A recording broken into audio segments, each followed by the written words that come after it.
Well, we got one more to go before we unlock our final regular roster character. So let's go in as Cao Cao.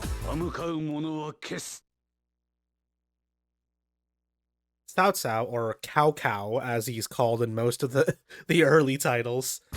God, who voiced him in Dynasty Warriors 4? He was voiced by a different voice actor who only played him in that game. I think his name was like John Buckley or something. Interesting voice choice for the character. I actually quite liked it.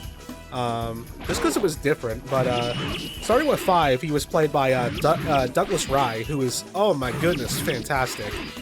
One of the most intimidating voices in, like, video game history. Doug Rye also voiced, like, Dracula in Castlevania Curse of Darkness, for example. He played Nobunaga in the first Samurai Warriors. Ugh, such a good voice. They got a new voice actor for 9, who, he's alright. I kinda like his voice, but, you know, he replaced Doug Rye, so it wasn't gonna go over well with, like, anybody. And Cao Cao's a younger character in Origins, and he's played by Brent Mukai in that, who does a really good job.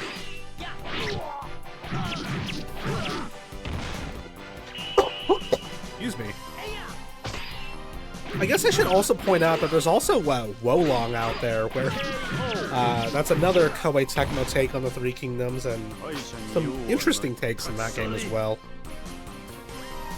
I don't know who voices most of the characters in Wolong, though, but I played through Wolong before. I'm probably going to do it again at some point, play the PS5 version.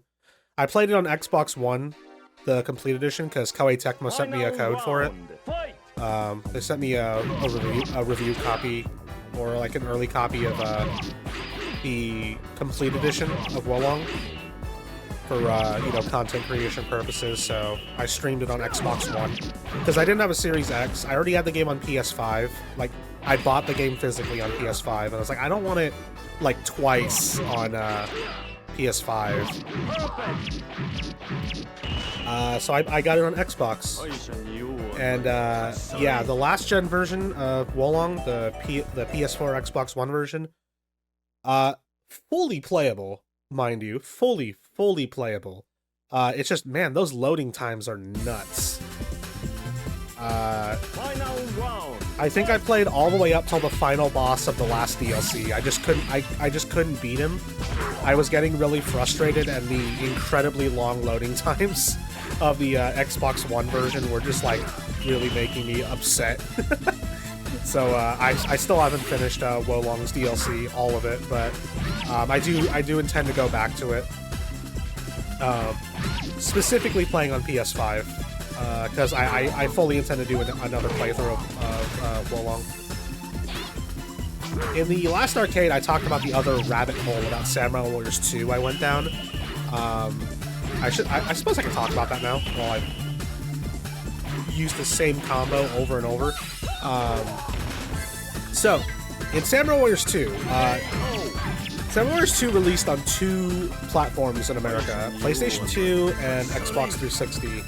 And the Extreme Legends expansion was a physical standalone release on PS2, but it was a DLC on 360, so you needed a copy of the original game in order to play it, because it was DLC. You couldn't play DLC without the base game.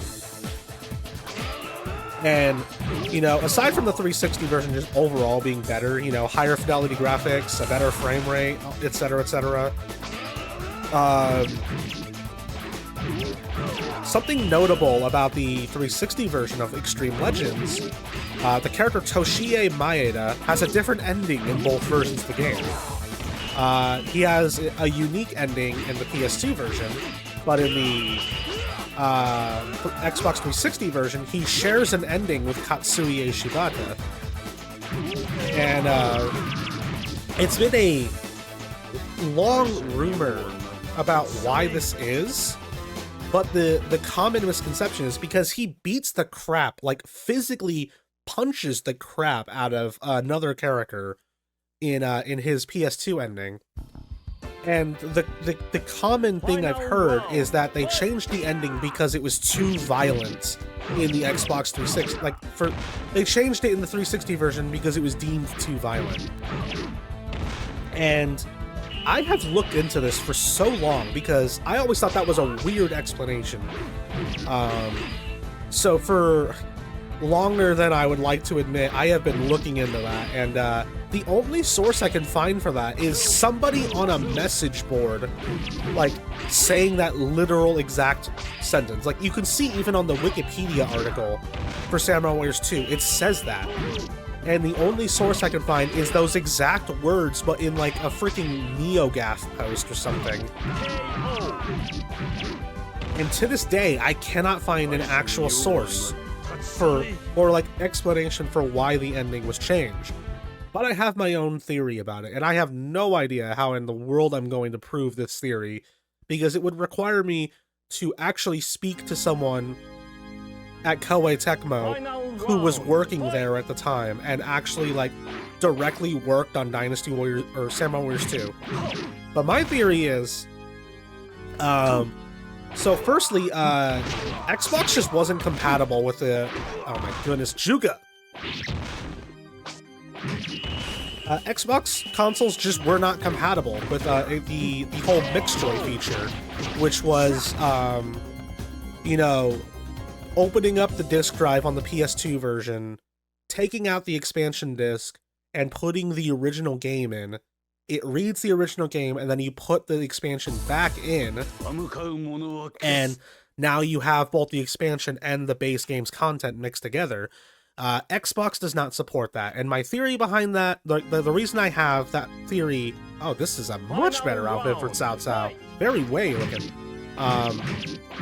My reason for that, like, thought process is because there's only been one time Extreme Legends has ever released on an Xbox console, and it was Samurai Warriors 2's DLC. So, another thing about it is that in early Xbox 360, in the digital marketplace, there was this weird arbitrary file size limit. And that's why you'll see things like, for example, when Castlevania Symphony of the Night got re-released, all of the FMVs were removed from the game. When they ported Soul Calibur to Xbox One digitally, they took the entire adventure mode out. So that is my theory, is that the Extreme Legends expansion was just a little bit too big.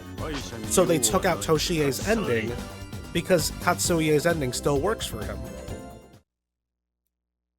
So that's just my theory about it. I forgot there's an 8th stage. So it's weird, Guan Yu is also a final boss. Interesting. I really wonder now what they're gonna do for Lu Bu. Who's Lu Bu's actual final boss gonna be? I feel like it's gonna be like Guan Yu. I feel like Guan Yu is gonna be the final boss for Lu Bu. If not, just like, you know, just making it like Zhao Yun or someone.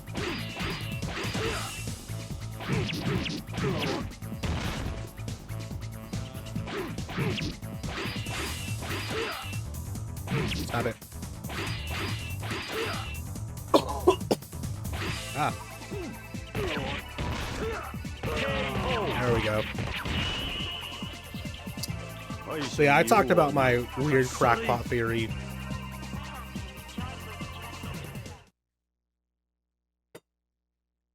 And like I said, that's not something I can prove without actually talking to Koei employees from back in like 2007. And I don't know how to get into contact with any of them. That is not something I am willing to, you know, put time and stuff into. That's a lot of work. That is just my theory. If any Koei employees from 2007 watch this stream or the VOD re-upload on YouTube and would like to reach out to me to confirm that theory for me, I would love it if you did. If you have any other interesting stories to tell from you know, old Koei games, I would love to hear it because I find it absolutely fascinating. Behind the scenes stuff for video games is, even as far as just the localization process goes, I am incredibly fascinated by all of it. Alright, Cao Cao's ending time.